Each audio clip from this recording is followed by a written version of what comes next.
Alright, I'm going to start by modeling the top of the blender base that's got this mount section for the jug, and I'm going to be doing it using polygons. So I'm going to go ahead and start off with a box, because it's quite similar to this shape you can see here. Draw out roughly over it, drag up a little bit. So it's a little misaligned and misshapen. What I'll do is just press spacebar and start looking at my top-down view, my orthographic view, to make sure there's no distortion in my perspective other than that in my photo.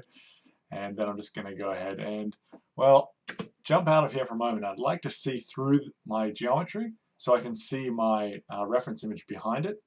So I could come up here and choose X-ray, and you can see that's working quite nicely, but it doesn't propagate that transparency across to my other viewports. So I'm just going to set that back to solid view and either come over to my attribute editor if you have a tab here, or press Control A on your keyboard, Command A I believe on the Mac, and choose my default shader that's being applied to everything, all the geometry that I create in this scene at the moment, which is Lambert 1. Okay, you can also access this by right-clicking on the object and choosing Material Attributes, and that should come up with Lambert 1.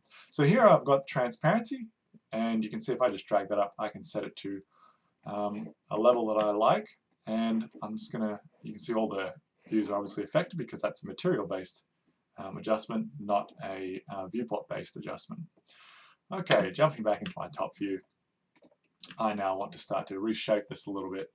Control A to bring back my channel box, and I'm going to try and do this numerically if I can first, just so I have some nice roundish numbers. And so I want to go ahead and basically get this sitting in the middle of the gear here. That'll do, and I can see I need to make it a little wider on the sides, so something like 5.9, and that's looking fairly reasonable from where I'm sitting. I'm actually standing today.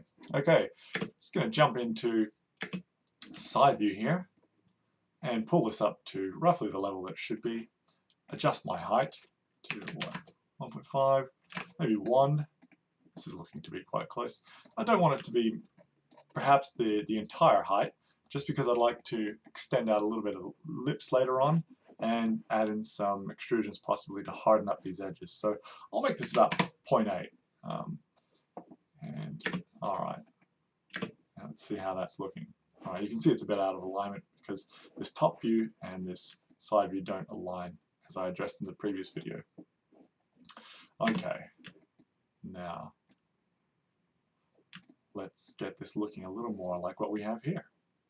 So to begin with, what I want to do is go ahead and just show you what smooth does. So in Maya we have the smooth function, and by default your polygonal objects aren't shown with any smoothing. So if we press 1 on the keyboard, you'll see nothing happens. If we press 2 on the keyboard, you can see the outline of your original object, and a smooth version is now shaded inside of that. Okay, this is often called a poly cage, okay, the original mesh, and this is the smooth object. So if we press 3 on the keyboard, it'll hide that poly cage, okay, that is actually generating this this final model. And so generally work in this tutorial, I'm going to be going between 1 and 3 quite a bit. So I'll have 2 in there as well when we want to start adding in edge loops.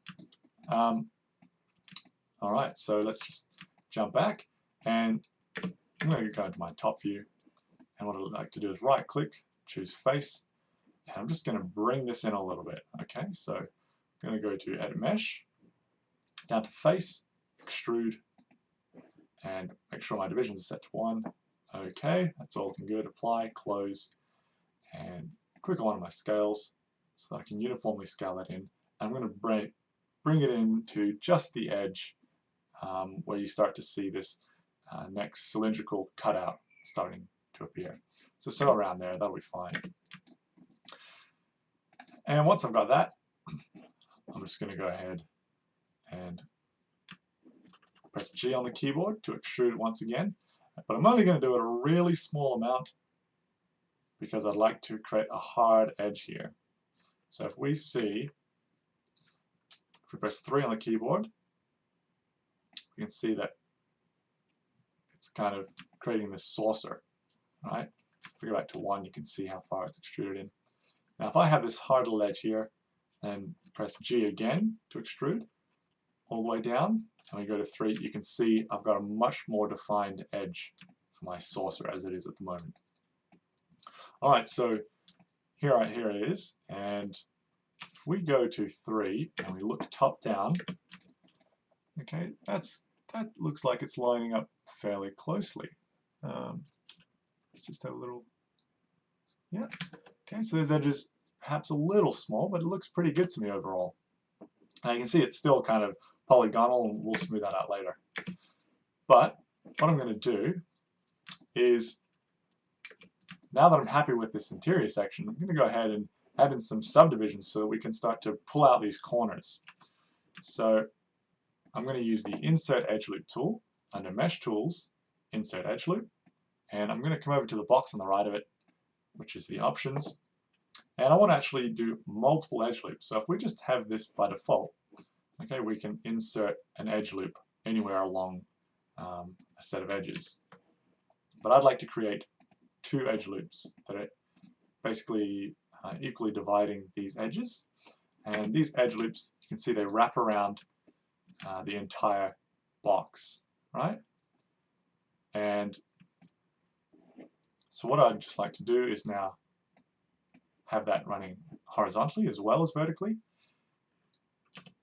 And then from here, what I'm going to do is select these top inner 9 faces. Oh, there we go. And you can see those selected in there. And I'll just extrude them quickly. No, you know what?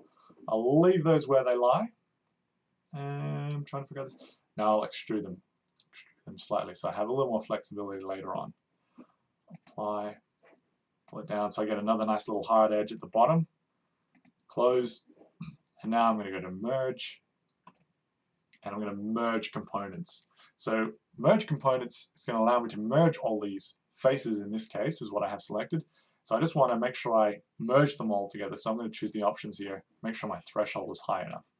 So if it's down at a low value, okay, you can see it didn't merge them. So you can take it up, and if yours doesn't go as high as mine, you can just go ahead and type in a larger value here. So it's going to look for faces that are selected up to a range of 50 units. So if we go and say 50, you can see it's merged those all together because they're all within that search threshold radius. All right, well, those are all merged together, so I can close that. And I'll go ahead, 3 on the keyboard.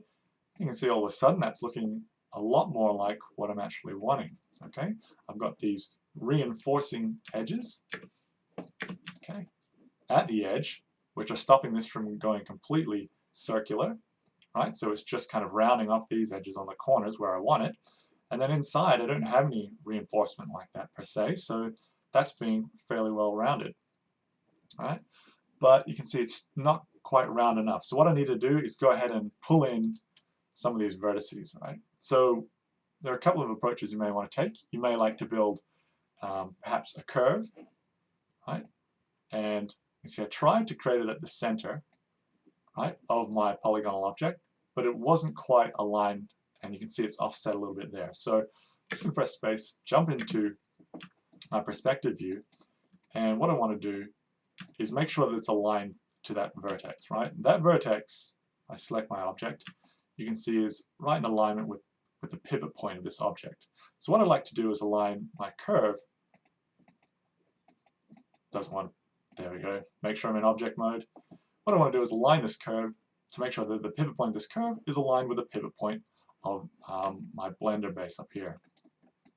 So I'm just going to hold shift to select my blender base last, I think it is, modify, and we're going to go, where is it? Snap align, align objects. All right, and so here I want to align the midpoints on all 3 axes and align to the last selected object, right? That box was the last selected object, so I'm going to say apply, close. Let's have a look in here now.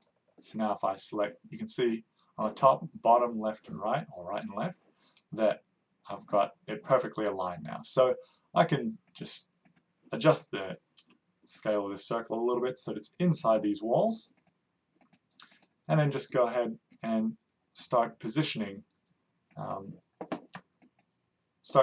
these edges or these vertices so that they're going to basically come up against this circle.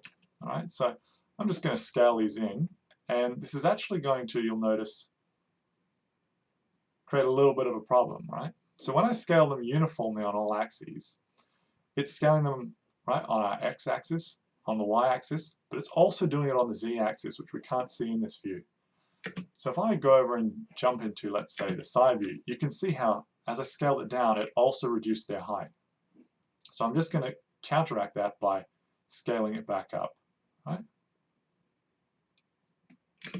Okay, jumping back into that top view, and now if I do a 3, if I press 3 on the keyboard, you can see that's looking nicely cylindrical. Okay, you could finesse that perhaps a little more if you like, but that's going to do my purposes here. All right, and the next video we're going to look at tightening this structure up a little bit around the edges so that it resembles this background form, and also creating some of those interior structures. See you in the next video.